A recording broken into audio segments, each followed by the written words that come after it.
Bem, bom dia a todos. Sejam todos bem-vindos a essa exposição da Débora Quintal, Monteiro Lobato Cancelado.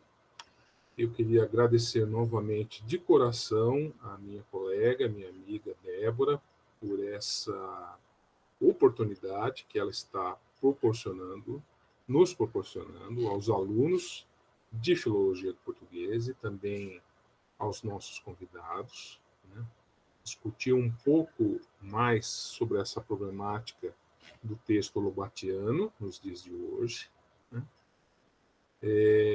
Só falando um pouquinho sobre a Débora, mas a Débora já vai, ela vai fazer uma pequena apresentação, mas como, digamos, um anfitrião, eu acho que eu devo fazê-lo, né? A Débora tem formação na área de editoração, aqui na Escola de Comunicação e Artes, né? E é nossa mestranda em Filologia e Língua Portuguesa, também aqui no departamento, orientada pelo professor Silvio de Toledo Neto. A Débora tem atuado no mercado editorial há mais de 20 anos, passando por toda a cadeia editorial de produção do livro, e atualmente é editora de livros digitais da editora do Senac São Paulo. Tem experiência na área de letras, com ênfase em crítica textual, crítica genética, né? Atuando basicamente em literatura infantil, infanto-juvenil, no começo do século XX, Monteiro Lobato, né? Ou seja, a Débora sempre agregou aí não só o livro que ela trabalha, que é Viagem ao Céu, mas um conhecimento enorme sobre a obra do Monteiro Lobato, né? A Débora gosta de discutir sobre o Monteiro Lobato, sobre os textos lobatianos, e eu só tenho a agradecer novamente a Débora por essa oportunidade de ela vir fazer uma fala aqui para vocês, né? Eu vou pedir que deixem as perguntas para o final. A gente combinou com a Débora mais ou menos uma hora de exposição, em torno de uma hora de exposição, e mantenham os microfones fechados para não dar ruído, né? E dado depois de uma hora mais ou menos, a Débora terminando, a gente abre para perguntas, né? De preferência que essas perguntas sejam feitas com áudio diretamente à Débora. Quem tiver algum problema no áudio pode colocar no chat. Eu vou ficar de olho no chat aqui, eu repasso, eu leio para a Débora. Depois ou a própria Débora dá uma olhadinha no chat, tá bom? Muito obrigado, Débora. Novamente, seja muito bem-vinda.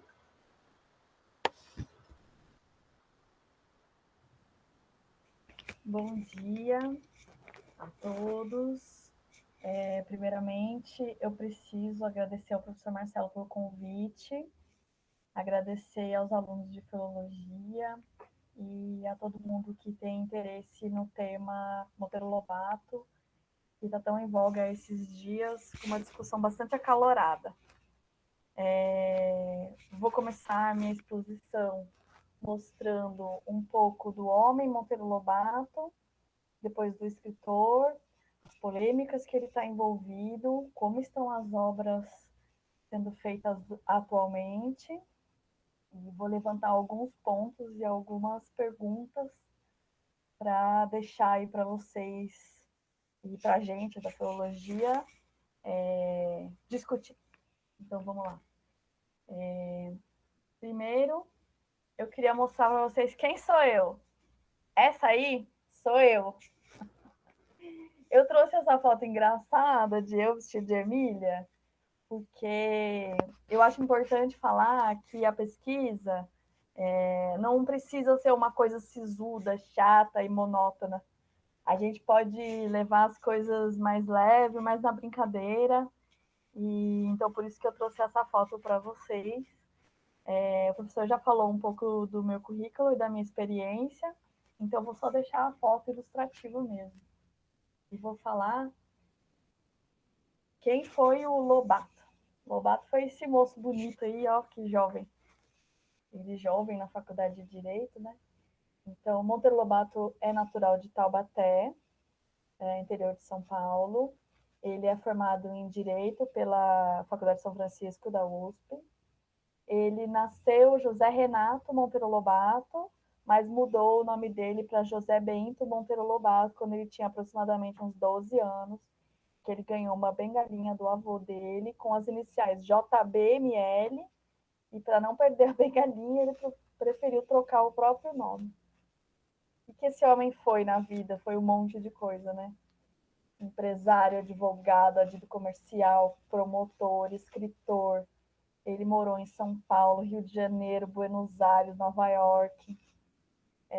Ele foi editor, especificamente, quando ele comprou a Revista do Brasil em 1918 e a vendeu em 1925, já meio falindo, para o Assis Chateaubriand. Mas enquanto isso acontecia, ele também se envolveu na Olegário Ribeiro Lobato e Companhia, que é uma editora junto com o Olegário Ribeiro, obviamente, mas que durou só alguns meses.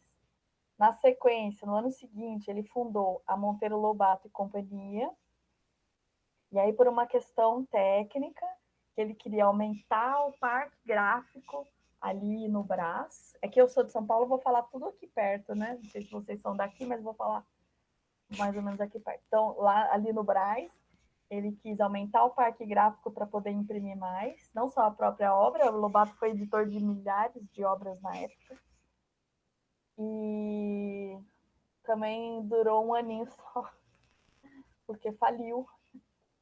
Lobato tinha essa resiliência, né? No ano seguinte, ele funda a Companhia Editora Nacional, em 1925, que está aí até hoje, junto com a Conrad, publicando livros didáticos, paradidáticos, quadrinhos e tudo mais. Em 1943, ele funda, junto com os amigos, a Editora Brasiliense, que também continua em atuação, porém, na Editora Brasiliense, ele atuou mais como colaborador do que como editor. Né? Então, só para vocês terem ideia de que o homem não parou de produzir, não parou de pensar e tudo mais. Vou falar um pouquinho da minha pesquisa. A minha pesquisa, orientada pelo professor Silva, que eu agradeço pelo espaço de poder fazer essa fala nesse momento, eu analiso a obra Viagem ao Céu, desde que ela foi publicada a primeira vez, em 1932, até a última edição, em 1948. Nesse meio tempo, eu tenho 11 testemunhos, e em todos ele mexeu. Legal, né? Tem bastante corpos para mexer. Então, eu lido com a crítica genética e a filologia do autor. Peço desculpas para quem não é da área de filologia, talvez eu fale algumas coisas muito técnicas nessa parte, mas o restante está mais tranquilo. Então, a crítica genética, ela trouxe a parte teórica para mim muito importante, porém, ela abarca muito pouco dessas emendas solicitadas pelo autor, né? Depois da publicação da primeira obra, a crítica genética bastante preocupada com os manuscritos pré-primeira impressão ou manuscritos de apoio para publicação, né? Então, no fim, eu acabei encontrando na filologia do autor italiana um respaldo maior para essas variantes autorais evolutivas, chamada, né? Pela Spadiari. A recensão, como é que eu localizei esses testemunhos, né? Eu fui atrás, fui dando Google, fui indo na biblioteca e eu descobri o quê? Que tem acervo do Monteiro Lobato aqui na Biblioteca Monteiro Lobato, que é no centro de São Paulo, tem no acervo da Unicamp, em Campinas, no SEDAI, no Centro de Conservação das Obras do Lobato, tem coisa lá, tem coisa na Mário de Andrade também, e tem muita coisa na casa das pessoas, em particulares, na sua casa, no seu avô, no seu tio, no sebo. Eu achei os 11 testemunhos, na verdade tinha achado 10, mas dei um pulinho na Biblioteca Monteiro Lobato uma vez e bati o olho num 11º. testemunho, tive que fazer mais uma colação. Enfim, um desses testemunhos é esse de 1934, que é o testemunho C, que tem as anotações do Monteiro Lobato na marginalia. Como é que eu sei? Ele está na Biblioteca Monteiro Lobato, foi doado pela família do Monteiro Lobato, está dentro de uma caixinha escrito com anotações do autor. Então, sabemos que essas anotações na marginalia são do próprio Monteiro Lobato. E eu queria chamar a atenção para vocês do penúltimo capítulo. Esse é o primeiro capítulo da obra Viagem ao Céu, de 1934, em que a tia Anastácia e o Pedrinho estão discutindo se a Terra é redonda ou não.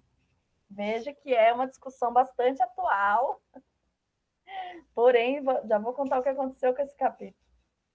Então, o que ele está explicando para ela? Ele está explicando que a Terra só pode ser redonda porque quando o navio está sumindo no horizonte, ele some primeiro a parte do casco e depois as velas. Então, quer dizer que ele está virando, né? Mas aí, tia Anastácia vem com essa explicação, vem com essa pergunta assim. Isso do navio desaparecer de baixo para cima não quer dizer que a Terra seja redonda. Seu Pedrinho está pulhando com a gente. E ele responde: o que quer dizer então, senhora fada de piche? Replicou Pedrinho, pondo as mãos na cintura. Quer dizer que o navio afundou, respondeu a pobre preta com ar de quem descobriu a pólvora. Então, a gente tem aí um testemunho, né, que mostra a evolução do autor pensando em trocar senhora fada de piche por bobona, né? E aí eu me pergunto, será que na edição seguinte isso foi incorporado na obra? E eu já falo para vocês que não foi. Na edição seguinte, a gente tem uma exclusão total dessa parte. Está escrito assim. O que quer dizer, então? Replicou Pedrinho, pondo as mãos na cintura. Então, essa parte da troca não aconteceu. Aconteceu somente a parte da exclusão. Mas, para a edição de 1943, ele excluiu esse primeiro capítulo completamente. Então, a gente não tem resquício nenhum da discussão da Terra redonda, que seria bem útil hoje em dia para as crianças, não é mesmo? Como é que foram a captação dessas imagens? Muitas no SEDAI da Unicamp e aqui na Biblioteca Monteiro Lobato, eu consegui que eles fizessem a microfilmagem da obra, o que foi ótimo. Porém, aqui na Biblioteca Monteiro Lobato, eles microfilmaram até a página 42. E quando eu fui lá pegar o exemplarzinho na mão, eu descobri que tinha anotação na marginalia até a página 60. Então, no fim, eu mesma tirei foto da obra inteira com um pedido de autorização e tudo mais, ninguém cobrou nada, foi tudo muito tranquilo. Mas essas fotos são eu no meu próprio celular, tirando as imagens para depois conseguir fazer o cotejo. Então, eu vou, na verdade, nessa apresentação de hoje, falar mais sobre o Rei Nações de Narizinho. Por quê? Esse ano, na verdade, esse mês, está fazendo 100 anos da primeira publicação de Rei Nações de Narizinho, que foi em 1920. Então, eu vou falar um pouquinho dele, porque ele tem bastante polêmicas envolvendo, mas não exclui o Viagem ao Céu, também inclui nas polêmicas. Vamos lá. Vou falar para vocês o que anda acontecendo juridicamente com a obra Caçadas de Pedrinho. A obra Caçadas de Pedrinho foi comprada pelo PNBE, que é o Programa Nacional Biblioteca na Escola, que não existe mais. Não é que não existe mais. Vou acreditar numa visão otimista que ele está pausado. Que era um programa de compra de livros para distribuição em todo o território nacional para as bibliotecas das escolas. Então, essa obra foi comprada em 1998 e 2003, quer dizer, uma quantidade gigantesca de livros para colocar em cada escola. Em 2010, o professor Antônio Gomes, lá de Brasília, denunciou ao Conselho Nacional de Educação a existência de trechos racistas. Por que ele fez isso? porque no edital de seleção do programa dizia: não compraremos livros que contenham expressões racistas, contextos racistas, entre outras restrições para a compra do livro. Então, que trechos são esses do Caçadas de Pedrinho que traz elementos racistas? Eu trouxe 2 para vocês, que era esse que fala assim: sim, era o único jeito. E tia Anastácia, esquecida dos seus numerosos reumatismos, trepou que nem uma macaca de carvão pelo mastro de São Pedro acima, com tal agilidade que parecia nunca ter feito outra coisa na vida senão trepar em mastros. E depois, no final, quando a própria tia Anastácia disse: agora chegou a minha vez. Negro também é gente, sim. O Conselho Nacional de Educação fez uma recomendação para que as obras dali em diante tivessem uma nota de rodapé, alertando sobre o conteúdo, e orientou que as escolas utilizassem o livro apenas se o professor tivesse preparo para tratar de racismo com os alunos. O MEC pediu revisão dessa decisão e o CNE atirou a recomendação. Então, hoje não tem recomendação. E aí, o professor Antônio Gomes se uniu ao Instituto de Advocacia Racial e Ambiental e entraram com mandato de segurança contra o MEC no STF. Assim, o que eu queria falar para vocês? É uma parte jurídica meio difícil para a gente das letras entender, mas, tipo, mandado de segurança eu já achava que era um negócio, né? Mas, assim, contestou a decisão. Isso está sendo contestado desde 2010, quando o professor entrou com a denúncia, né? E ainda não acabou, tá? Não tem decisão final sobre isso. Hoje ela está no STJ.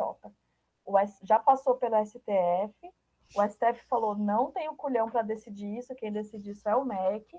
Eles entraram com outro mandado de segurança e o STF encaminhou para o STJ. Então, nesse momento, a discussão continua acontecendo. Se a obra deve ser comprada e, se for comprada, se pode ter nota de rodapé ou não.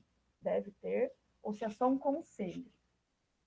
Então, vou falar um pouquinho do Lobato, como que era o contexto de Lobato antes dele, porque eu acho importantíssimo a gente falar do contexto de Lobato, mas importantíssimo também falar do contexto anterior a ele.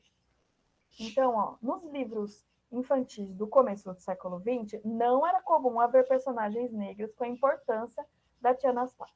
Por isso, talvez, para os leitores daquela época, causasse estranhamento uma personagem negra ser assim amada, reclamar quando se sentia ofendida, educar as crianças ou ser considerada uma das mulheres mais sábias do mundo por líderes mundiais. Então, a gente, por causa dessa comemoração dos 100 anos da Reinações de Narizinho, estão acontecendo muitas palestras sobre Monteiro Lobato e a Reinações, né? Então, eu sugiro que vocês vejam a palestra da Silza Binotto, da própria Fefeleste, no canal do YouTube da Fefeleste tem integral, sobre o contexto antes da obra, como o negro era retratado antes da obra. Péssimo. Era retratado geralmente em condição inferior, geralmente com vergonha da própria cor, ou então com uma maldição sobre a própria cor. Então, teria que achar algum jeito de quebrar essa maldição para não deixar de ser negro. É uma palestra bastante interessante e bem fundamentada. O que o Lobato faz, né? O Lobato quebra um paradigma da época, de trazer tia Anastácia para essa discussão, trazer ela como uma personagem principal, trazer ela como uma personagem querida, e isso é bastante uma mudança muito grande para as crianças da época. O Lobato apresenta outras quebras de paradigma, que é, por exemplo, a inovação linguística, que são os neologismos, as gírias, e um novo modo de ensinar crianças, tornando-as leitores questionadores. Então, você tem uma visão da criança sobre a aventura, e não mais aquela coisa de um pai ensinando para o filho, uma avó ensinando para o filho, e a criança em posição passiva, somente absorvendo o conteúdo, né? Lobato tem essa quebra grande na literatura infantil. E traz também muitas temáticas adultas, né? havia temas na época que não era para se falar com crianças, e de repente ele traz uma discussão de Segunda Guerra Mundial, ele traz discussão sobre darwinismo, sobre divórcio, porque a Emília casa com o Marquês de Rabicó, depois que ela descobre que ele não é Marquês, ela pede o divórcio dele, em 1930, né? E a releitura de alguns clássicos, eu chamo de releitura porque algumas traduções do Lobato são questionadas até pelo departamento de tradução, porque ele não se manteve muito fiel à obra, ele resolveu dar os pitacos dele na tradução, colocando elementos brasileiros, sei lá, o Peter Pan, de repente tem uma palmeira. É bem interessante analisar essas traduções de Lobato, que eu chamo de releitura. Então, vamos pensar um pouquinho quem era o Lobato nos anos 20, 30 no Brasil, né? Então, Lobato era associado à Sociedade Eugênica do Brasil. O que era a Sociedade Eugênica? A Sociedade Eugênica era uma organização científica, era coisa de mais científico que se tinha na época. E eles, a eugenia no Brasil, ela teve uma evolução diferente da eugenia na Europa, por exemplo. Aqui, ela foi marcada principalmente pela orientação em termos de higiene, saneamento, como está escrito ali no terceiro tópico, contribuiria para fortalecer o vigor físico, intelectual e moral da população brasileira, até porque ela é majoritariamente mestiça. Então, ela tinha esse objetivo de melhorar, ela tem ainda o objetivo, ela existe, né? De melhorar a raça. Ela é muito utilizada hoje em dia no agronegócio. Você melhora uma semente para ela ser maior, para ela ser mais rápida, para ela conter mais nutrientes. Mas quando você entra numa coisa de melhorar a raça na raça humana, né, no ser humano, você tem questões éticas e morais diferentes de tratar com uma semente. Né? Então, essa ilustração que eu trouxe é uma propaganda do Ankylostomina fontoura, que é o pai do biotônico fontoura, e o Jeca Tatu, que primeiramente o Monteiro Lobato retrata o Jeca Tatu como um parasita do Brasil, quer dizer, um cara preguiçoso, um cara que não quer trabalhar, um cara que não quer a evolução do Brasil, um cara que não está nem aí. Mas, na verdade, depois de um tempo, ele muda de ideia, até pela influência da sociedade eugênica, dizendo assim, que, na verdade, o problema do Jeca não era preguiça, tal, esse Jeca está doente, esse Jeca não tem saneamento básico, esse Jeca precisa de uma vitamina, um biotônico fontoura aí. Nessa ilustração, eu mostro que ele está sofrendo de amarelão, né? Ele fala, sofre de amarelão ou opilação, né? Então, só para dizer que o Monteiro Lobato era associado à sociedade eugênica, que fazia grande propaganda da sociedade, mas a sociedade não era associada ao nazismo como é na Europa, né? Mas a gente não está aqui para passar pano para Lobato, né? A gente está aqui para analisar tecnicamente e academicamente. Vamos analisar, então, as cartas de Lobato, né? Porque as cartas, a gente estuda em filologia, uma área da filologia, né? E é onde você se aproxima mais do eu. Não quer dizer que você está super perto, mas é dos elementos textuais o que mais se aproxima do eu do autor. Então, vamos ver o que ele falou em 1908, numa carta para o Godofredo Rangel. Ele diz o seguinte: dizem que a mestiçagem liquefaz essa cristalização racial que é o caráter e dá uns produtos instáveis. Isso no moral. E no físico, que feiura. Num desfile à tarde pela horrível rua Marechal Floriano, da gente que volta para os subúrbios e perpassam todas as degenerescências, todas as formas e má-formas humanas, todas, menos a normal. Os negros da África, caçados a tiro e trazidos à força para a escravidão, vingaram-se do português da maneira mais terrível, amulatando-o e liquefazendo, dando aquela coisa residual que vem dos subúrbios pela manhã e reflui para os subúrbios à tarde. Vamos continuar nas cartas. Em 1928, 20 anos depois, ele diz o quê? País de mestiços, onde branco não tem força para organizar uma Ku Klux Klan, é país perdido para altos destinos.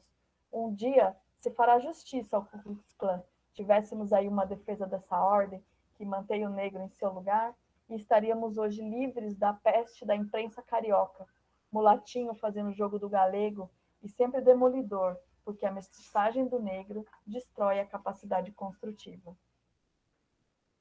Então, queria deixar claro para vocês assim que o racismo de Lobato se encontra nas cartas, e eu quis trazer para essa apresentação porque tenho a impressão que as pessoas estão esquecendo dessa parte.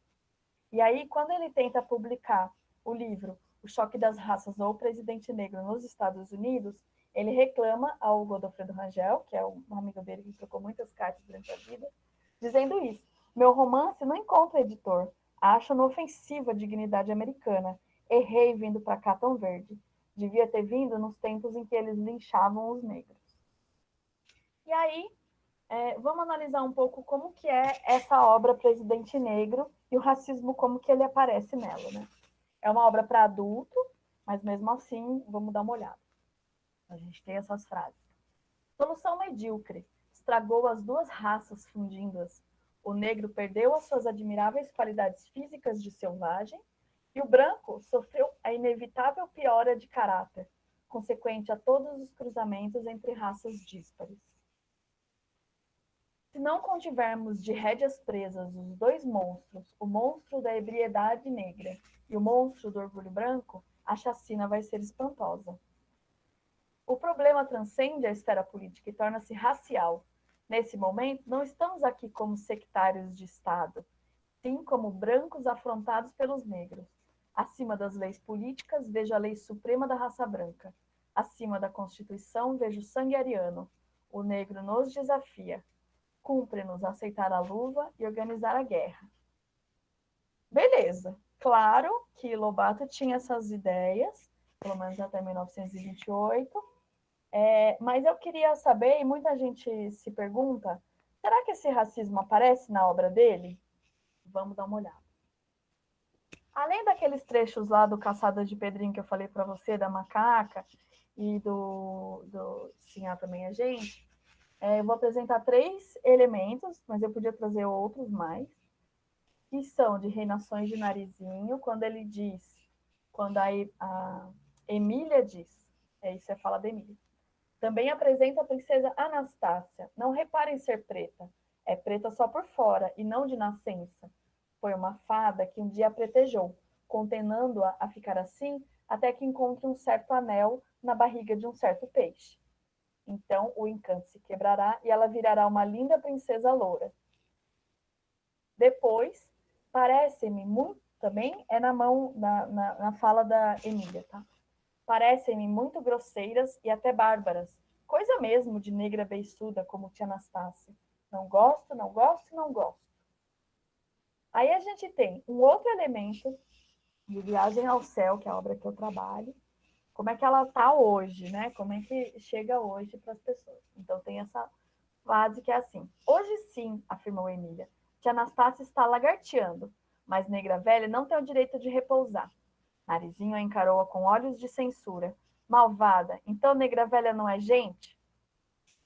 Esse diálogo do Viagem ao Céu traz elementos racistas, sim, na boca da Emília, mas é um dos elementos que o pessoal utiliza para falar, não, mas o próprio enredo se resolve. Esse é um dos elementos, diferente do anterior, que não se resolve, né? Então você tem a Narizinho puxando a orelha da Emília, olha, não é assim, né?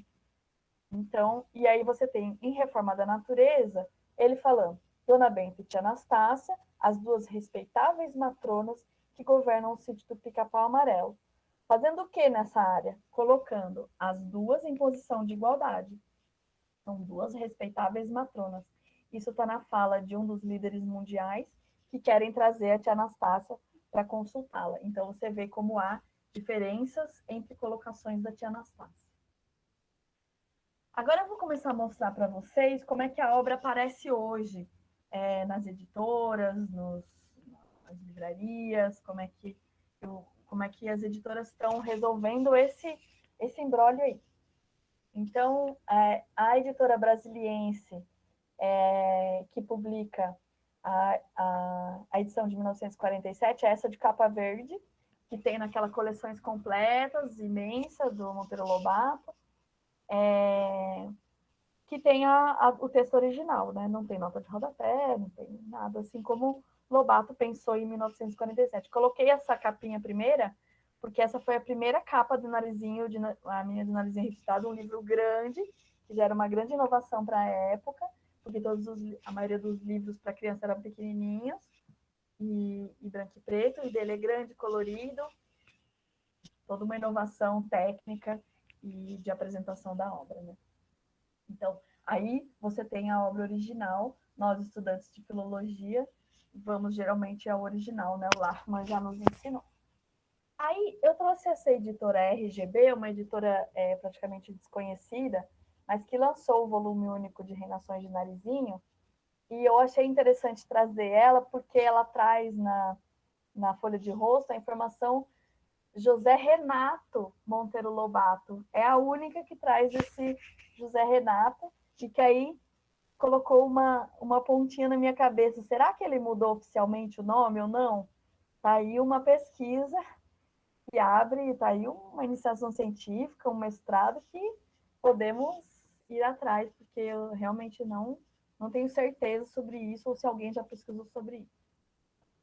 Trago também a Biblioteca Azul, que é um selo do Monteiro Lobato, da editora Globo, que é uma edição com as ilustrações originais, misturadas, porque teve vários ilustradores enquanto o Lobato era vivo, e elas são colorizadas, me parece uma edição de colecionador, ela é capa dura, bem bonita. E ela também traz o texto original. Ela foi lançada em janeiro de 2019, que é a data que ele começa a virar domínio público. Aí, a gente tem também a edição da Globinho, que também é um selo da editora Globo, voltado para criança, capa mole, grande, com ilustrações do Guazelli. Esse da Globinho tem uma apresentação da Ruth Rocha, em que ela diz no terceiro parágrafo: o sítio do Pica-Pau Amarelo é um sítio comum, administrado por 2 senhoras, etc. Então, a gente tem na apresentação uma posição de igualdade entre a tia Anastácia e Dona Benta. Em compensação, o texto continua no original. Então, você vê lá no quarto parágrafo do primeiro capítulo, esse é o primeiro livro do Lobato, esse é o primeiro capítulo, no quarto parágrafo está escrito: na casa ainda existem 2 pessoas, tia Anastácia, negra de estimação que carregou Lúcia em pequena, etc. Então, logo na primeira página, a gente tem uma negra de estimação ali piscando, né? Nessa edição da Globinho, a gente só tem a apresentação sem notas de rodapé. Aí a gente tem a edição da Nova Fronteira, que é uma edição com apresentação e notas de Luciana Sandrone, que é uma grande pesquisadora de Monteiro Lobato, uma grande teórica da literatura, e que ela traz um trecho que eu vou ler para vocês, que é o seguinte: Lobato várias vezes se refere à personagem como preta, preta beiçuda, a boa negra, refletindo um tom depreciativo e ofensivo. Porém, sem querer diminuir a importância da questão, é bom lembrar que um escritor reflete sua época. E aí, a solução encontrada da Nova Fronteira é sublinhar, né, o problema, o glossário, né, a palavra, e colocar em notas de rodapé. Então, ali, ó, tem de Anastácia, negra de estimação, nota de rodapé. Negra de estimação, como falamos na apresentação, Monteiro Lobato usava termos negativos para se referir a tia Anastácia, personagem importante e querida nas aventuras do sítio. Em alguns momentos, esses termos, que refletem um Brasil escravocrata, vão aparecer. Continue a leitura e vamos conversando sobre o assunto. E aí depois, uma nota de rodapé, glossário, que é retrós, para explicar que é fio para costura. Então, você coloca no mesmo nível tanto as explicações contextuais quanto o glossário. E aí você tem a edição da Companhia das Letrinhas, que é Reinações de Narizinho também, Monteiro Lobato. Tem uma apresentação incrível da Silza Binotto, que também é uma teórica de Monteiro Lobato, de literatura infanto-juvenil dessa época, e que ela fala assim: Dona Benta costuma ser chamada de Sinhá, senhora, por tia Anastácia. Quando as personagens foram criadas, a escravidão era lembrança recente. Havia pouco mais de 30 anos que tinha sido abolida finalmente. Muitas pessoas negras que haviam sido escravizadas, quando se viram livres, acabaram permanecendo nos lugares onde já viviam. Afinal, nunca haviam saído de lá e não tinham tido a oportunidade de ter outra formação. Não era opção, mas uma realidade. Talvez fosse o caso de tia Anastácia. O fato de ela chamar Dona Benta de Sinhá sugere que a relação delas não era de igualdade, mesmo que existam passagens em que tia Anastácia dá broncas em Dona Benta ou lhe oferece conselhos. E aí, mais para frente, ela diz: você vai deparar com vários comportamentos que hoje são tidos como inadequados, mas vistos com naturalidade na época. E aí, a Companhia das Letrinhas resolveu, de uma forma bastante criativa, colocar notas de rodapé dirigidas para as crianças em formato de diálogo. Então, nesse caso, você tem ali a negra de estimação com a nota de rodapé, e a nota de rodapé é a Emília conversando com a Narizinho, perguntando: como assim? O que é ser negra de estimação? E a Narizinho responde: boa pergunta, Emília. Estimação vem de estimar, que quer dizer gostar. Essa expressão era muito usada no começo do século XX. Fazia poucas décadas que a escravidão tinha terminado e alguns costumes e falas permaneciam, mas isso não é jeito de chamar ninguém. E depois, lá embaixo, quando ela fala da dona Carochinha, que ela fica resmungando que nem uma negra beiçuda, também tem um diálogo, que fala assim: quando eu reclamo de alguma coisa, faço o bico. Não entendi essa de negra beiçuda. E a Narizinho responde: lembra aqueles resquícios da escravidão de que estávamos falando? É mais um desses. Hoje em dia não é mais aceitável falar desse jeito. Então, a edição inteira vem com essas notas em formato de áudio. E aí aqui eu vou chamar bastante atenção que é a edição da Moderna, da editora Moderna, em que o nome não é Reinações de Narizinho, tá? O nome é Narizinho, a menina mais querida do Brasil. E o autor não é Monteiro Lobato, o autor é Pedro Bandeira.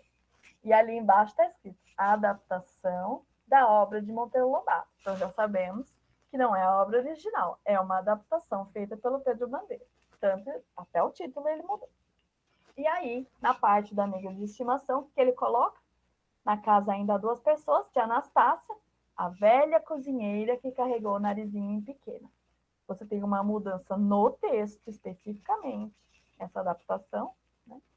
E a maior crítica que o Pedro Bandeira tem recebido por essa adaptação é a exclusão do personagem Pedrinho. E ele faz esse texto aí, explicando que Pedrinho não acrescenta na obra, é um personagem fraco, ele vem da cidade, mas não conta o que acontece na cidade, não traz nada, então ele tirou. Então, isso é uma crítica bem forte com relação ao Pedro Bandeira, que fez uma adaptação excluindo um personagem. E aí, a gente tem também o Narizinho Arrebitado, desde que mudou o título. Os autores são dois, em posição de igualdade, que é o Monteiro Lobato e o Maurício de Souza, mas ali, bem pequenininho, em cima da carinha da Magali, está escrito: adaptação Regina Zilberman. A adaptação, a Regina Zilberman, é uma teórica de literatura infantil, também muito conceituada, há muitos livros dela sobre literatura infantil e sobre Monteiro Lobato, junto com a Marisa Lajolo. Na apresentação do livro da Girassol, ela explica que ela adaptou algumas partes, mas ela não explica quais e nem por quê. Ela só fala que não é aceitável hoje e que por isso ela reescreveu. Aquela primeira parte da Negra de Estimação, eu não encontrei, porque eu não tenho o livro aqui comigo, mas eu encontrei uma parte dela, porque ela adaptou, além das partes raciais, que é mais o tema dessa fala de hoje, outras, por exemplo, nesse primeiro exemplo, mostra assim, uma casinha branca lá no sentido do Pica-Pau Amarelo, mora uma velha de mais de 60 anos, chama-se Dona Benta. E na nova versão, como é que tá? Mora uma senhora de mais de 60 anos. Aí, por exemplo, na terceiro exemplo, você tem suas águas muito apressadinhas e mexeriqueiras correm por entre pedras negras de limo, que Lúcia chama de Tias Anastácias do Rio. E ela fez. Suas águas muito apressadinhas e mexeriqueiras correm por entre pedras escurecidas pelo limo. Tirou Tia Anastácia, tirou comparação de Tia Anastácia com pedra de limo, tirou tudo. E lá embaixo, Dona Carochinha botou-lhe a língua, uma língua muito magra e seca, e retirou-se furiosa da vida, a resmungar que nem uma negra beiçuda. E ela deixou e retirou-se furiosa da vida, resmungando baixinho sem parar. E aí, em primeira mão, eu mostro para vocês o que foi lançado ontem da bisneta do Monteiro Lobato, que é a Cléo Monteiro Lobato. Ela é historiadora, olha que interessante, né? Como a geração vai mudando, né? E ela fez essa obra que é Narizinho Arrebitado, Reinações de Narizinho, livro 1, também dividiu em 2 volumes, assim como a Nova Fronteira, e colocou lá Organização Cléo Monteiro Lobato. E aí, na introdução, ela diz no finalzinho: nesse sentido, tal como o autor, estamos publicando mais uma versão atualizada, cujo teor seja compatível aos valores sociais contemporâneos, porém mantendo o estilo lobatiano tão característico de sua obra. Nesta versão, são apresentadas notas de rodapés que auxiliam os leitores a compreender algumas palavras em desuso e outras totalmente descontextualizadas. E aí eu pedi para ela tirar uma foto da primeira página, porque foi lançado ontem, ninguém tem em mãos ainda, já diria a Marisa Lajolo, é uma grande incógnita de como que vai ser. Mas o que ela coloca ali? Ela diz: na casa ainda existem 2 pessoas, tia Anastácia, amiga de infância de Dona Benta. Então, quer dizer, a gente teve uma gradação de negra de estimação para cozinheira, e agora ela é amiga de infância de Dona Benta. Pelas conversas que eu tive com a Cléo, ela me falou que colocou as duas em posição de igualdade. Tanto que a tia Anastácia é uma chefe de cozinha, amiga da Dona Benta desde criança, assim como está ali, e elas administram um sítio. É isso. Eu não li a obra inteira, estou bastante curiosa para saber o que aconteceu com a tia Anastácia, mas aí eu vou trazer os problemas para vocês. Então, essas são as obras que a gente tem hoje no mercado, a gente tem hoje na livraria, a gente tem hoje disponível para comprar. A criança, se for ler sozinha, a gente tem um problema aí, que é, com pouca experiência de vida e de leitura, a criança lê uma obra literária de maneira muito diferente de um adulto. O que eu queria falar? A obra do Monteiro Lobato, principalmente Reinações de Narizinho, ela é classificada para um leitor em processo ou leitor fluente. Existe uma classificação da Anelino Vaz Coelho, que classifica os tipos de leitores em leitor iniciante, que está em fase de alfabetização, e vendo letras bastão, vendo tipos diferentes de formas de letras. O leitor em processo, que é um leitor que já consegue uma fluência maior. O leitor fluente, que já consegue ler capítulos inteiros ou livros inteiros sozinho. E o leitor crítico, que é o leitor que critica sobre o que está lendo, né? Então, você tem esse leitor em processo e leitor fluente, mais ou menos no final do ensino fundamental 1, começo do ensino fundamental 2, que é para onde a obra é classificada, né? E aí, a gente ainda não tem um leitor crítico lendo obra de Lobato, tá? A não ser academia, né? E essa obra do Lobato, o que acontece? Toda obra do Lobato, ela não é feita para discutir questão racial. O objetivo dela não é esse. A maioria dos livros do Lobato são paradidáticos. Quer dizer, apresentam conteúdo do livro didático de forma mais animada, mais feliz, com a Emília e tudo mais, né? Tirando o Reinações de Narizinho e alguns outros, que são exceção, que são uma coisa mais literária mesmo. Eles não têm um fundo de ensinar nada, é literatura pura, aventura e tudo mais. A questão é que a questão racial, o problema é que a questão racial passa de pano de fundo, assim como o racismo estrutural, né? A gente não vê, mas ele está ali de pano de fundo, acontece, né? E aí, ao ler essa obra sem contexto, a criança não passa a odiar os negros. Ninguém vira racista depois de ler Monteiro Lobato, mas você continua a ver como natural o fato de eles estarem em situação de humilhação ou inferioridade. E é assim que os estereótipos raciais seguem se perpetuando sutilmente e sem alarde. Então, a recomendação de contextualização do MEC não significa restrição ou condenação da obra, mas uma tentativa de interromper a vazão de manifestações racistas, inclusive as sutis, e a perpetuação dos estereótipos. Lobato não deve ser banido das escolas, das bibliotecas escolares, nem deve, né? E aí, a gente tem um problema do morde-a-sopra, que eu conversei com o professor Marcelo. Qual que é o dado no Brasil hoje? Segundo o Censo Escolar de 2015, somente 4% dos professores têm condição de lidar com questões raciais em sala de aula. Desespero, né? Porque isso quer dizer que 96% não tem condição. E eu queria deixar claro assim que não são os professores só de literatura, esse 4% engloba todos os professores. Então, tem o racismo, por exemplo, perpassa outras disciplinas. Perpassa biologia, história, geografia, sociologia, antropologia, depende da escola, né? E, então, assim, não tem. Vamos considerar que 4% é nada, não é ninguém, né? Ninguém sabe lidar com as questões raciais em sala de aula. Outra coisa, a gente está com uma promoção agora da igualdade racial e ação afirmativa. O que é isso, né? É representar mais o negro na história infantil, para ele se sentir representado, porque até anos atrás não existia, e representado de uma forma bacana, de uma forma legal, de uma forma interessante. E aí, ao apresentar a tia Anastácia desse modo, talvez não seja o ideal para promover uma igualdade racial. Estou levantando questões, não estou afirmando, hein?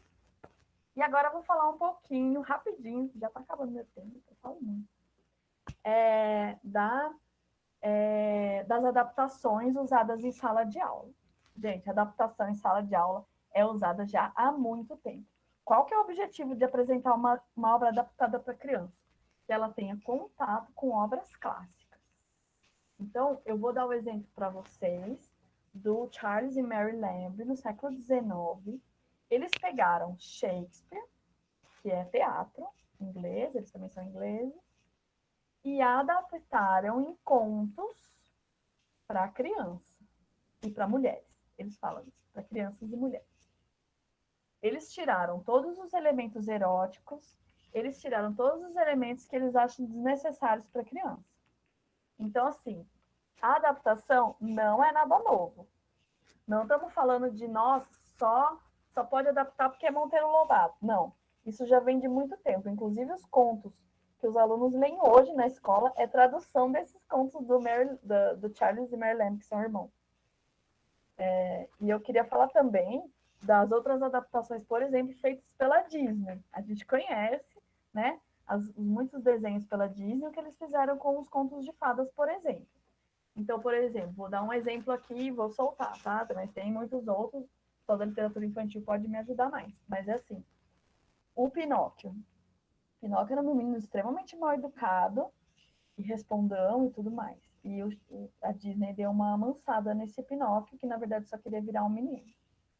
E o grilo falante, por exemplo, ele morre com uma martelada do Pinóquio, no original. E na Disney, ele continua aí, super legal, né? Então a gente tem adaptações para crianças sendo feitas há muito tempo e com o objetivo de as crianças terem acesso ao original, até porque só quem lê Shakespeare no original somos nós, alunos de literatura inglesa da USP, que se aventura no inglês arcaico e pena demais. Além de ser outra língua, né? É uma língua arcaica. Então, e aí, o que é uma adaptação? Uma adaptação, segundo o Foucault, é um texto derivado, resultante de um texto primário original, no qual se baseia e, a partir de uma transformação neste, se constitui. É uma ressignificação do original, reproduzido através do tempo, pela sua permanência como discurso. E aí, o que eu queria deixar como questões para vocês é o paradoxo do racismo lobatiano e o tempo para a formação de educadores, mediadores, professores e pais. Nós não temos esse tempo de formar todo mundo, para todo mundo saber lidar com as questões raciais. Como é que a gente faz? Cancela Monteiro Lobato? Essa que é a pergunta, né? Vamos cancelar então, dane-se, não quero mais ver. Ou vamos ler com nota de rodapé. Ou vamos ler adaptado. Porque assim, não é possível. Então, foi o que eu falei. A obra de Monteiro Lobato não é para analisar isso, para trazer questão racial. Mas não é possível passar por Monteiro Lobato sem abordar a questão racial. Então a gente tem um paradoxo aí, abordar, ou não tem essa opção. E o tempo de formação. E aí eu queria trazer para vocês, todo mundo, muita gente, né? Muita gente faz essa justificativa. Ah, Lobato era um homem da época. Tudo bem, todo mundo é um homem da época, segundo nós, né? Filólogos, historiadores, então toda pessoa é um homem da sua época. Mas será que ele é um homem suficiente? A obra dele é suficiente para a época atual? Fica aqui a minha questão. E aí eu queria, na verdade, unir todas as tribos, porque eu acho que as pessoas, eu acho não, tenho certeza, que as pessoas que estão defendendo o acesso à obra original, as pessoas que estão defendendo a obra original com contexto, com nota, com todos os paratextos, né? Que a obra pode apresentar para contextualizar. E quem defende a obra adaptada, eles têm um objetivo em comum: perpetuar a obra do Monteiro Lobato. Então, estou em contato com a comunidade negra, estou em contato com o pessoal das políticas públicas e tudo mais. A questão é a seguinte: ninguém nega de que Monteiro Lobato é um gênio. A obra dele é muito legal, a obra dele é incrível, a obra dele é legal pra caramba. E que se a gente mexer em umas partes, a gente pode continuar usando ela. Então, assim, todo mundo está no mesmo barco, que eu digo. Todo mundo está querendo apresentar o Monteiro Lobato, que é legal pra caramba. Tu não vai pegar uma obra de 150 páginas, que é o Reinações, por exemplo, um livro considerável para criança, né? Um livro grande. Vai eliminar ele inteirinho. Ele tem passagens muito legais, por causa de um trecho. Então, fica aí o questionamento. E aí, essas são as minhas referências. Eu vou passar todas as referências, ficou faltando colocar o Foucault aqui, mas eu queria terminar essa fala com um trechinho do professor Stélio Torquato Lima, que está adaptando a obra de Monteiro Lobato para o cordel. Vai sair pela Edições Girassol, ainda não saiu, mas em que ele diz: no mundo do faz de conta, há um lugar muito belo. Esse lugar é o sítio do Pica-Pau Amarelo. Tem pó de pilim-pim-pim, cuca, saci pererê e bastante coisas mais que mostrarei a você. Então, eu agradeço pela oportunidade de apresentar todos os elementos. Eu acredito que é preciso muito estudo para fazer adaptação, dá para fazer uma adaptação muito livre. É preciso entender o contexto de Monteiro Lobato e o contexto escolar, hoje, o atual e o da época. E é isso. Agradeço a todo mundo da disciplina do professor Marcelo Módulo e todo mundo que veio me ouvir um pouquinho falar do Monteiro Lobato.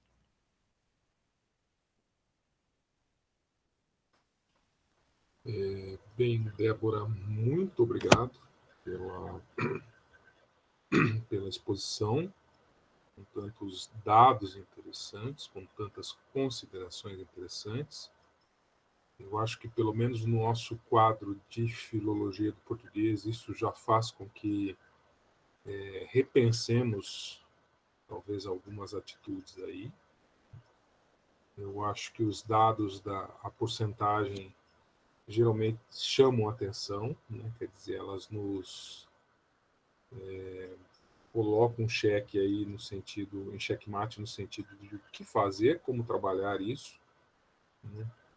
Eu acho que você tem dados, né? Isso torna o assunto mais interessante para ser discutido em termos filológicos, que é a base da sua fala de hoje, quer dizer, como resolver esse problema textual que perpassa por tantos outros, né? Então, agradeço demais. Então, como a gente combinou com a Débora, em torno de 1 hora de exposição, agora eu abriria para perguntas. Natália já tinha colocado uma pergunta no chat. Talvez a Natália possa abrir o áudio e fazer essa pergunta diretamente à Débora, né? E depois eu pediria que vocês, quem tiver algum problema com o áudio, pode utilizar do chat, eu leio para a Débora, ou se não, pode usar o recurso da mãozinha que está aqui embaixo, do levantar a mãozinha, e a gente segue a sequência das considerações. Natália, você gostaria de fazer a colocação para a Débora? Oi, gente, bom dia, Débora. Antes de mais nada, parabéns, eu achei muito bacana a sua exposição, achei muito elucidativa, né, porque inclusive, eu concordo com você, ok, há muita terminologia racista, sim, mas de que forma a gente aborda isso, né, será que não é uma questão de abordagem ou de como direcionar a discussão sobre o racismo, né, achei muito bacana esse viés da tua leitura. Na verdade, o que eu coloquei no chat foi mais uma observação com relação àquela discussão jurídica, né, que você comentou que está rolando. Pelo que você falou, o que eu entendi que aconteceu foi que o STF talvez não tivesse competência, ou seja, ele não é a função dele julgar aquele tipo de matéria, né, porque o STF só julga questões estritamente constitucionais ou então que já tenham tido uma discussão da legislação inferior. Então, racismo é uma questão constitucional, com certeza, mas há alguma questão de legislação inferior, talvez, que ainda vá ser considerado, por isso que tinha que passar pela STJ. É uma pena, porque a gente acha que vai ver essa história rolando ainda por muito tempo, né? Pelo menos a discussão jurídica do negócio ainda vai demorar um pouquinho, porque provavelmente isso vai bater no STF de novo, né? Por conta da questão da igualdade e tudo mais. Mas era mais para fazer essa colocação, né? Seria muito bacana a gente ter uma posição do direito brasileiro sobre isso, mas acho que isso ainda vai demorar um tempo, infelizmente. Era só isso. Então, essa questão jurídica, quem me ajudou foi a Ana Carolina, também colega aqui do programa de filologia, ela veio do direito, né, da Faculdade de São Francisco, inclusive, aqui foi feita da turma Monteiro Lobato, mas a questão, assim, ela subiu, a questão, né, o processo já subiu para o STF uma vez, e teve um parecer, sim, do ministro Barroso, se eu não me engano, ou do Luiz Fux, não estou lembrando exatamente quem agora, mas falando que não havia necessidade de notas, porque era uma obra muito inovadora e Anastácia era retratada de um modo carinhoso e tal. Tem até o texto dele falando sobre isso. Então, assim, na segunda vez, quando eles impetraram o mandado de segurança, que eles falaram, olha, não tenho mais, como é que chama? Não tenho competência para mexer nisso. Deixa o que o MEC falou, mas num primeiro momento eles tiveram. Nossa, ele chegou a falar, hein? E é um personagem carinhoso, quer dizer, ele entrou no assunto, talvez sem dever, né? Tipo, adiantou que se caísse na mão dele de novo, ele não ia olhar para isso, né? Isso é complicado. Essas idas e vindas é muito complexo de entender, por isso até que eu precisei de ajuda de alguém especializado, porque eu não sabia nada de instância, de subida, descida, quem que vai, quem que não vai. Por exemplo, até a obra entrar em domínio público, então foram arrolados os descendentes, né, os herdeiros, depois eles foram desarrolados, arrolou o presidente da República, ministro da Educação, então é uma história bem complexa. Agora, o que o Instituto Yara sugere é que, a partir do momento que houver necessidade da obra ter nota de rodapé, e aí uma decisão um pedido um pouco mais radical, não sei se eles vão conseguir, acredito que não, seria a recolha desses que não têm nota de rodapé. Então, não sei se isso vai rolar, acho que não. Provavelmente, pelo que você está me falando, acho que não também, né? E aí isso também não contribui em nada, né, com a discussão de racismo, quer dizer, como você mencionou, a gente já tem poucos professores aptos a trabalhar com isso em sala, né, pela estatística que você mencionou. Se não há esse tipo de esclarecimento ou de informação, é mais preocupante ainda, né, quer dizer, a gente vai deixar realmente, como você trouxe, essa situação nebulosa. E como é que o aluno vai receber aquela informação e como ele vai trabalhar, né? Acaba confirmando tudo o que você falou, né? É isso. Obrigada. Muito obrigado, Natália. Eu passo, então, a palavra à senhora Sandra Silvério, por gentileza. Oi, Débora, tudo bem? Parabéns, linda apresentação. Você sabe que eu trabalho com audiolivros, né? Gravei o Reinações e tenho essa questão ainda na minha cabeça. Gravei tudo no original. E aí fiquei te escutando e pensando nos caminhos de adaptação. Aí o que eu te pergunto é o seguinte: essa adaptação tão radical de colocar a tia Anastácia como chefe de cozinha, amiga da dona Benta, daqui a pouco vão falar que elas eram namoradas, né? É uma coisa que não é a mesma coisa que cancelar o Monteiro Lobato, ou até pior que cancelar, né? Queria a sua opinião. Então, eu acho que não. Eu acho que a hora que a obra entra em domínio público, que foi o caso de Lobato, ela segundo meu léxico caipira, ela é terra de ninguém. Se você quiser adaptar Monteiro Lobato para, sei lá, por exemplo, a gente teve uma crítica muito grande quando a televisão adaptou a Dona Benta, em vez de escrever carta para o Pedrinho, ela escreveu e-mail. Nossa, estão deturpando a Dona Benta original, meu Deus do céu. Sinais dos tempos. Eu acho que Lobato criou um universo nesse sítio. Oi, Hollywood, né? Tem o universo Marvel, o universo Sítio do Pica-Pau, em que você pode pegar os personagens, o ambiente, o enredo, e refazer, por que não, com os seus conhecimentos e objetivos e tal. Eu cito até uma obra que é da Luciana Sandroni, que é o Minhas Memórias de Lobato. O que ela faz?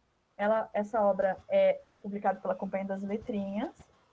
Ela é uma biografia de Monteiro Lobato, contada pela Emília e pelo Visconde de Sabugosa. Engraçadíssimo, que está escrito assim, ó, Emília, Marquesa de Rabicó, bem grande. E depois, Visconde de Sabugosa. No livro, na obra, ela discute, ela fala, não, pode colocar meu nome em letra maiúscula, eu sou mais importante. Esse texto inteirinho aqui não é Monteiro Lobato. Esse texto inteirinho aqui é Laura Sandroni. Mas ela pegou o espírito da coisa, as características dos personagens, a interação que a Emília tem com o Visconde em diversos outros livros. Eu falei Laura, mas é Luciana Sandroni. E fez uma obra completamente nova, ganhou o prêmio Jabuti, ela é incrível, ela é dotada muito, ele é muito legal, mesmo para criança, para mim, eu li e ter risada, né? Então, eu acho que quando você diz que a adaptação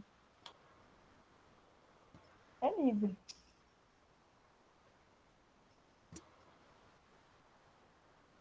Hashtag minha opinião.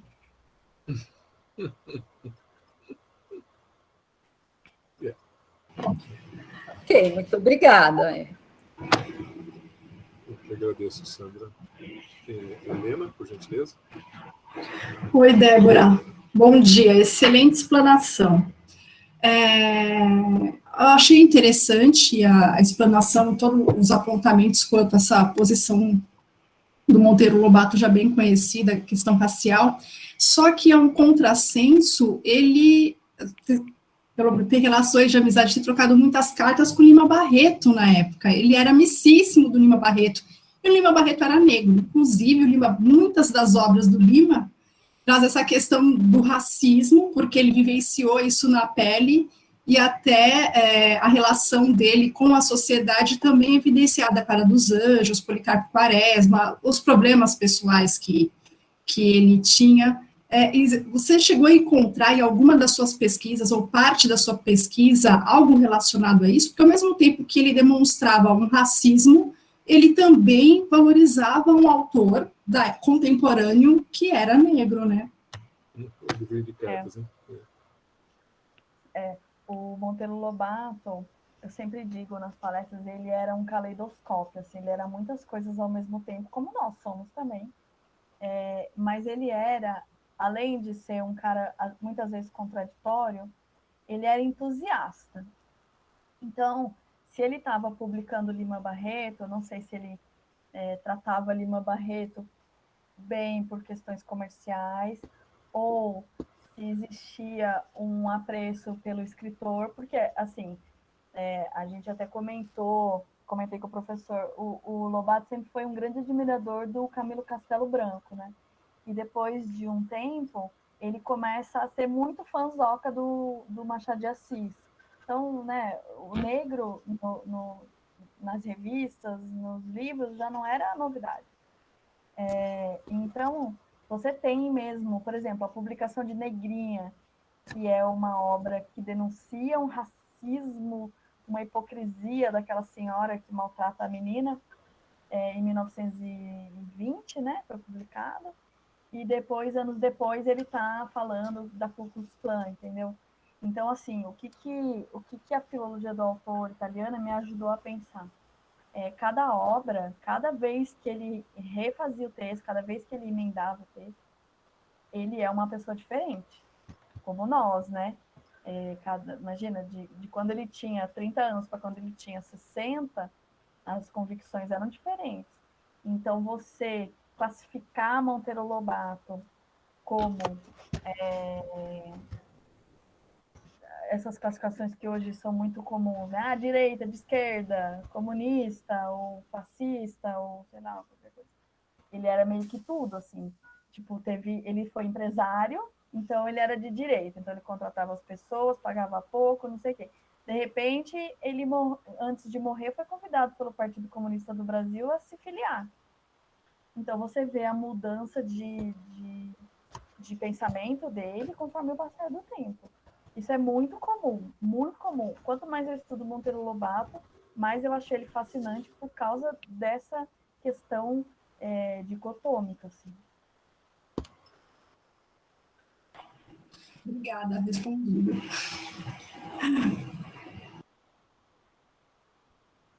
Professor, acho que a aluna Maria Gabriela pediu meu e-mail. Pode mandar e-mail para mim, gente. Meu e-mail é Débora, com H no final, .vieira@usp.br. Tá, eu vou colocar no chat. No chat, pode ter. E copiado.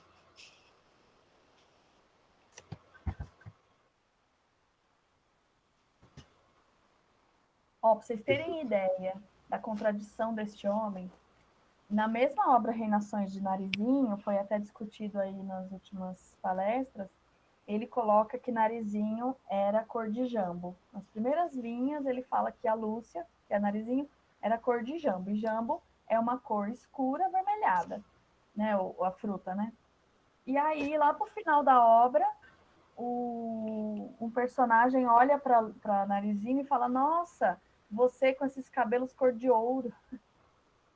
Nossa, mas é jambo ou é uma loirinha de olho azul, né? E aí você tem capas diferentes. Você tem capas ela morena, você tem capas ela loira. Então, o processo editorial também ajuda a constituir esse caminho, essa história editorial do autor, né? Então, talvez ele tenha mandado pintar uma narizinho morena, depois se arrependeu, esqueceu, sei lá, não posso falar da intenção do autor, né? Mas daí o outro viu só uma parte do livro e ilustrou ela loira e depois ela é jambo. Então, você quer dizer, dentro da mesma obra, nem precisa sair para outra obra. Dentro da mesma obra você tem uma mesma personagem sendo retratada de formas diferentes. O que é bom, porque dá bastante corpos para pesquisa, viu, gente? Mais considerações, a Débora? Alexandre? Eu Marisa? queria fazer, professor, um apelo agora no final da aula. É o seguinte, Monteiro Lobato morreu em 1948. Ele já está em domínio público. Parece bem antigo, né? Velho. Então, tem tanta coisa para falar e pesquisar deste homem ainda que não veio à tona, que eu, assim, rogo para as pessoas virem pesquisar Monteiro Lobato. Tem muita coisa para falar ainda.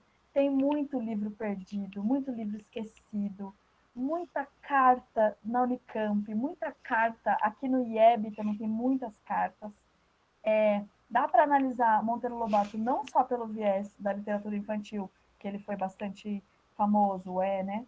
Mas você tem a parte política, você tem a parte empresarial, olha, é uma infinidade de documentação que ainda não veio à luz que queremos. Então, fica aí o convite para pesquisar esse homem, porque na academia ele tem bastante corpus para a gente analisar. Agora, então, com essas novas edições, fazer uma colação entre elas, ver o que mudou e por quê. Essa introdução que eu fiz nessa fala hoje dá bastante pano para a manga. Dá um mestrado gordinho, né, professor? Com certeza. Com certeza, é interessante. Porque aí dá para casar filologia com gosto literário aí das pessoas e não com a parte linguística, né? Eu acho que é bacana. A filologia com a educação. Exato. Eu ia fazer uma consideração, assim, pensando... É que eu não sei como as crianças têm contato hoje na escola com as histórias da Emília, assim, e da turma do Sítio do Pica-Pau, né? Eu lembro que, assim, eu cresci entre 96... Eu era criança, né? De 96 ao início dos anos 2000, assim, e, em geral, nessa época, foi via audiovisual, né? Via TV Globinho, assim, que a gente teve, que as crianças tinham mais contato, assim. Pelo menos na minha escola, não lembro dos professores passarem pra gente, a não ser Emília no País da Gramática, que eu não sei se é do Monteiro Lobato ou se é uma adaptação. Eu imagino que seja do Lobato mesmo. E eu me lembro desse livro, assim, Emília no País da Gramática. A partir das discussões que a gente teve anteriormente nessa disciplina, me parece que respeitar a obra original no sentido de trazer ela para a atualidade, assim. Eu acho que as adaptações, elas são... talvez seja uma questão realmente de escolha, assim, né? Não como criticar uma adaptação, sendo que essa adaptação pode ser o primeiro contato de uma criança, né? E, às vezes, para alunos, por exemplo, que já têm uma certa idade para compreender, assim, de repente... perdão, eu não vou poder falar, gente, microfone, vou ter que desligar agora. Eu vou continuar pelo chat. Eu acho que você pode responder, Débora. Eu acredito, professor, a gente até conversou já sobre isso, sobre a classificação do Lobato, né? Existia um pedido também da Iara, que é a ONG, para classificar o Lobato para ensino médio, né? Um leitor mais crítico. Mas aí você tem um problema de recepção da obra, né? Sei lá, um leitor crítico que já está lendo Machado de Assis, já está com o olho para o vestibular. Não sei se ele está muito interessado em ver uma boneca de pano, entendeu? Uma coisa mais fábula, fábula que eu digo mais fantasiosa no ensino médio, né? Então, você tem uma questão de adequação ao público-alvo, né? Não sei se era isso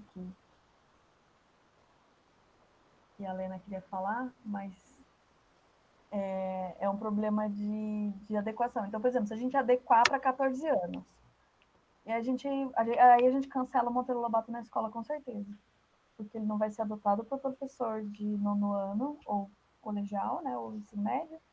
Minha época era colegial. E também não vai ser adotado pelo fundamental, entende? Aí sim ele entraria num esquema de cancelamento. Agora, se a gente conseguir que o professor faça uma boa discussão, leve a questão racial para frente, eu acho validíssimo tratar a obra original ou com notas de rodapé com texto. Agora, se o professor não for capaz, que é o que você falou, né, Nida? Se o professor quiser só mostrar, olha como o Lobato era legal e tal, uma adaptação funcionaria do mesmo modo. Nós, da filologia, temos o Lachmann aqui, né? Falando, gente, vai para a obra original, vocês são malucos. Mas com sotaque alemão, né? Ele era alemão. E daí... E a gente, na verdade, vai acabar perdendo ele da escola.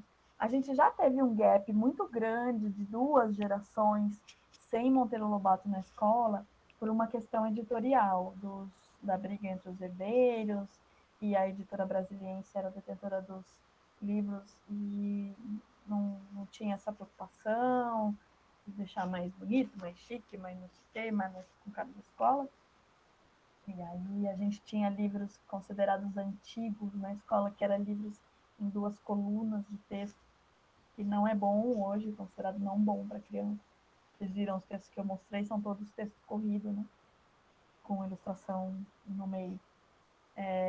Então você já tem um gap de 2 gerações sem Monteiro Lobato na escola. E eu fui uma.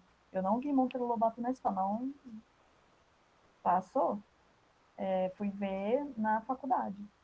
Então, eu prefiro que as gerações consigam vê-lo de alguma forma.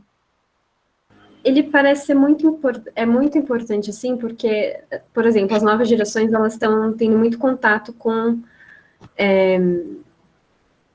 histórias, assim, de outros países, né? Então, parece que o Sítio do Pica-Pau Amarelo é o que, de fato, chega, assim, para contar para a criança esse universo, assim, que é brasileiro, né, assim. Tem, né, a Emília, a tia Anastácia, a Dona Benta, são todas figuras, assim, estereotipadas, assim, talvez, não sei.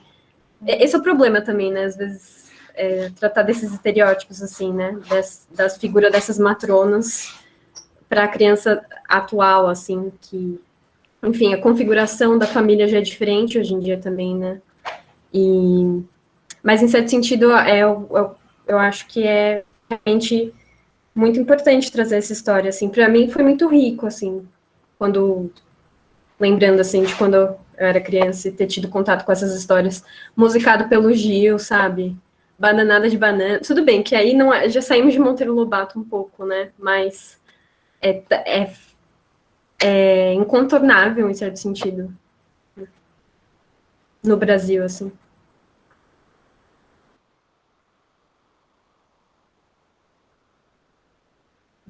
Muito bom. Podemos passar. Obrigado, Helena. Janete, você quer abrir o áudio, fazer pergunta para a Débora? Oi, Débora, tudo bem? Faz tempo que a gente não se vê. Aí estou aqui, né? Entrei para assistir sua palestra. Gostei demais, viu? Saudade de você.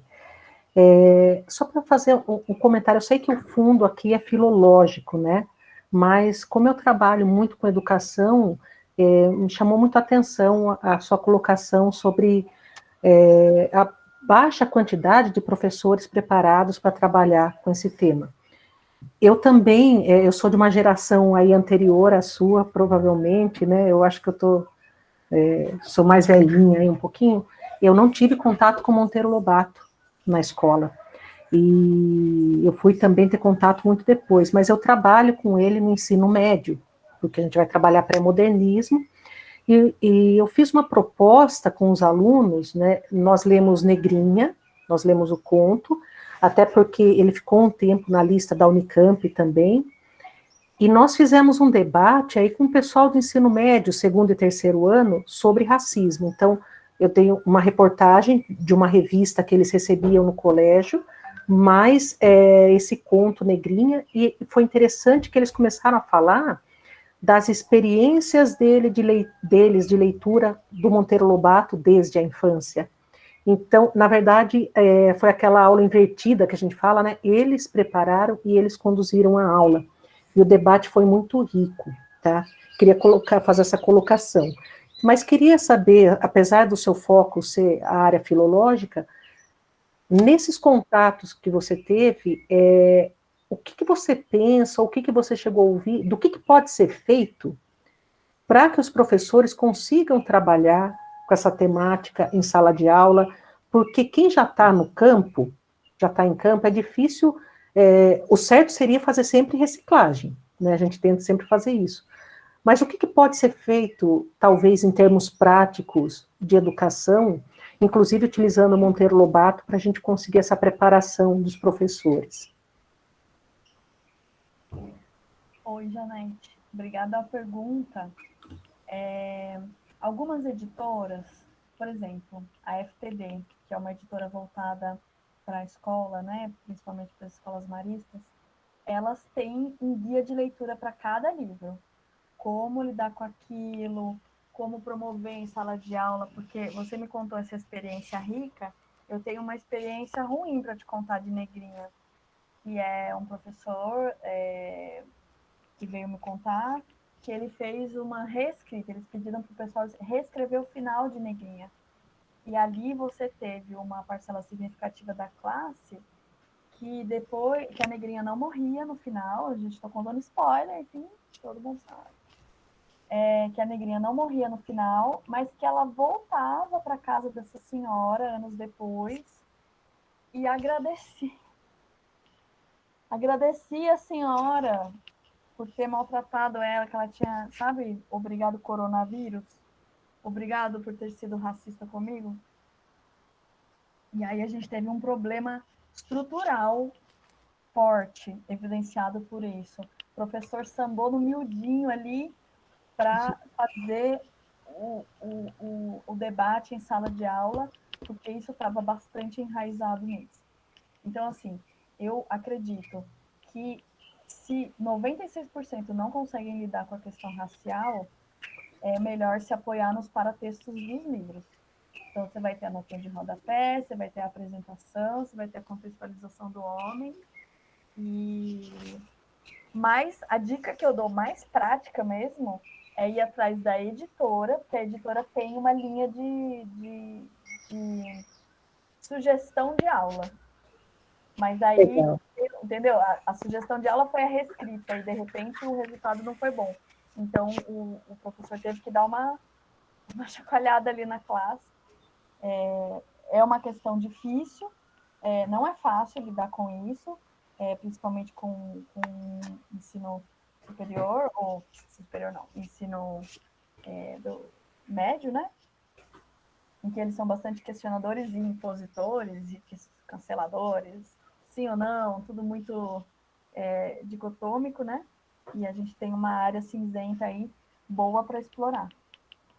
Inclusive, Débora, houve toda essa discussão e eles colocaram a questão do racismo dentro da casa deles, das expressões dessa linguagem racista já enraizada, que os avós usam, aí os pais tentam se policiar um pouquinho, e eles falam, nossa, gente, eu descobri que meu avô é racista, e tudo mais, né? Então, eles foram fazendo colocações porque realmente a gente precisa ir trabalhando isso nas gerações para que uma hora, né, a coisa esteja bem. E a finalização desse debate, aí eu falei, gente, vamos fazer uma coisa diferente? Eu sei que vocês estão no ensino médio, eles estavam já final do segundo ano, indo para o terceiro, já com cabeça no vestibular. Falei, eu não vou pedir trabalho escrito, porque eu acho que o debate aqui foi muito rico. Eu quero que vocês desenhem. Quero que vocês desenhem. Quem quiser desenhar, desenha. Quem quiser fazer um poema, faz. Quem quiser fazer uma resenha, uma crítica, faz. Apareceram, Débora, desenhos maravilhosos. Sabe, aqueles desenhos que serviriam de ilustração, resumo do conto, né? Tanto alunos que trabalhavam com desenho manual, como aqueles que trabalham já com desenho de artes gráficas, né? Tinha uma aluna japonesa que ela trabalhava muito com estilo mangá, mas desenhando na prancheta, ligada ao computador e colorindo, né, digitalmente isso daí. Então, foram, assim, desenhos maravilhosos. Alguns escreveram poema estilo cordel. Então, eles falaram, nossa, professora, a gente está no ensino médio, ninguém mais pede desenho, vai ser legal. E eles adoraram, né, se sentiram um pouco crianças. Então, eu só queria partilhar isso daí e agradecer muito a sua colocação. Foi muito rica. Muito obrigado, Janete. Teríamos mais considerações, perguntas a Carol Débora. Casati foi minha colega no curso de letras, português e inglês, e ela tem um perfil no Instagram chamado Encruzilhinhas. Ela colocou no chat, mas eu vou falar aqui em voz alta. Sigam ela. Ali eu fiz uma live com ela falando sobre esse tema também, mas não tão ligado à filologia, né? E não tão fazendo análise mais profunda. E foi uma conversa muito legal. A Carol é negra, a Carol é envolvida no movimento negro e me ajudou muito nas questões dessa área. Porque não sei se vocês perceberam, eu sou branca. E muita coisa, até falei para o professor Marcelo, muita coisa não enxerguei. Não enxerguei. Sou de uma geração que não enxerguei. E a Carol foi muito fundamental em me ajudar nesse processo. Uma das pessoas que me ajudou nesse processo. Obrigado pela presença, Carol.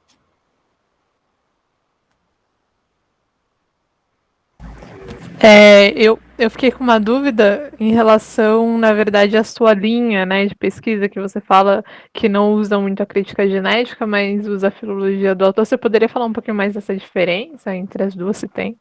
Então, Eu não falei muito de filologia do autor, mais crítica genética que eu utilizei, tá? a filologia do autor é um negócio meio novo, entre aspas. Vai. Depois do mundo impresso, quer dizer, depois do mundo pós-Gutenberg, mais especificamente do século XIX, você tem um aprofundamento mais da linha da filologia do autor. A crítica genética, ela nasceu na França, ela é francesa. Toda a literatura dela está em francês e eles têm essa coisa muito apegada ao manuscrito. Eu comecei na literatura, na crítica genética, mas eu achei que estava faltando alguma coisa. Falei, gente, mas vocês falam tanto de manuscrito, eu não tenho tanto manuscrito. Eu tenho os impressos e ao cotejar os impressos é que eu trago as variantes, né? E eu fiquei meio assim, fiquei um tempo meio... E aí eu, sem querer não, o Google Academics me ajudou bastante. Eu fui parar na filologia do autor, falei, gente, era isso. Então, assim, a filologia do autor também tem um pouco de crítica genética, que é o caminho que o autor fez para chegar na primeira edição. A crítica genética faz um pouco um apanhado geral. E a filologia do autor faz mais uma linha do tempo.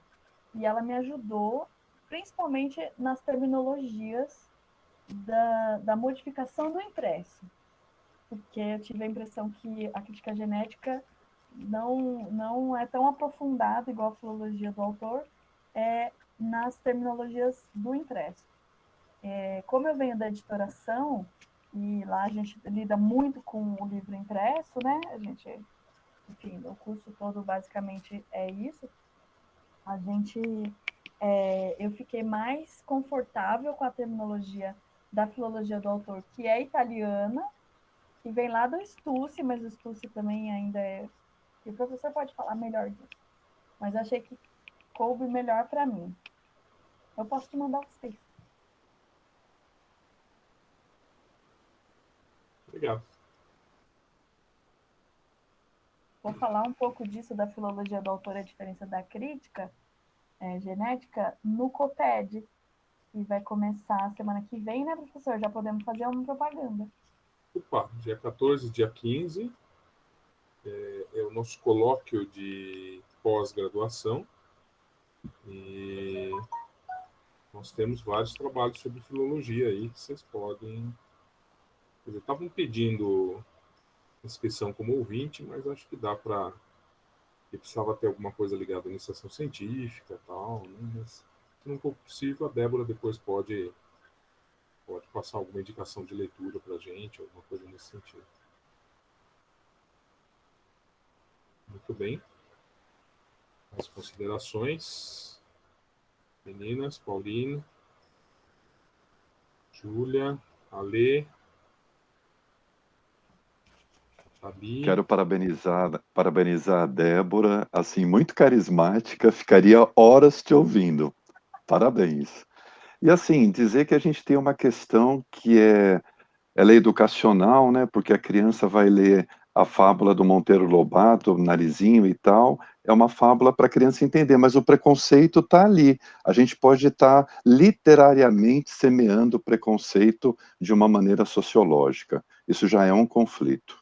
A hora que o adolescente do ensino médio, como alguém sugeriu, pudesse ler um livro do Monteiro Lobato, ele poderia refletir sobre preconceito, mas literariamente ele não teria interesse nenhum, que também é outro conflito para a gente discutir.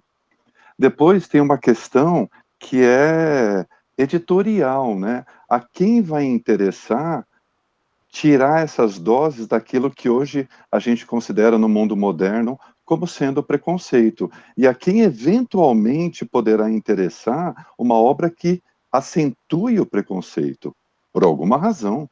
A gente ainda tem neonazista no mundo. A direita está aflorando mundo afora. Então, assim, é uma questão tão importante esse tema, que eu acho que eu finalizaria essa discussão pensando de como seria bom se a gente não tivesse opiniões tão formadas, tão finalizadas, de tão profunda que essa discussão é. Muito obrigado. Parabéns mais uma vez, Débora.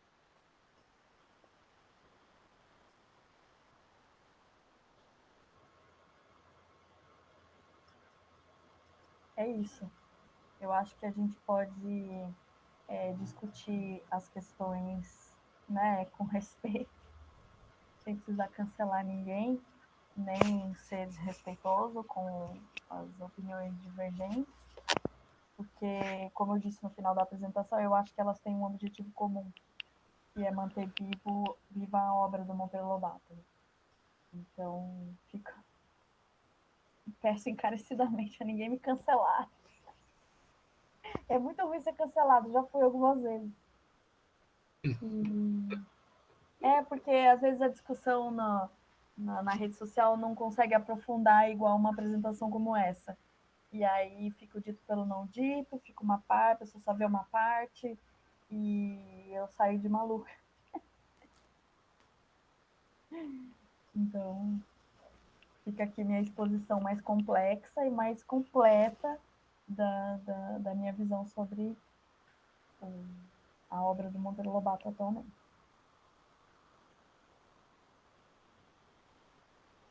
Muito bem.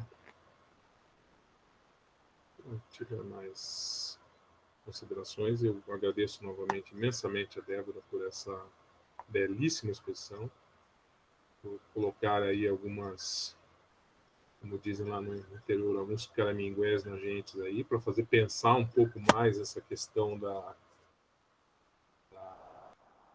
última vontade do autor, né? Essa filologia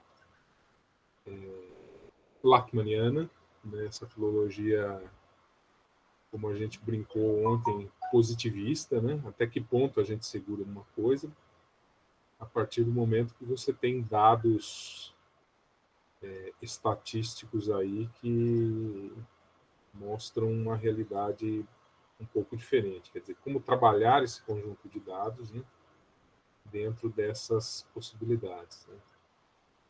Bastante interessante que você colocou, no sentido que há Monteiro Lobato para todos os gostos e todas as possibilidades, como a gente já havia conversado. Né? Você tem desde a edição original, você tem edição anotada, você tem edição expurgada.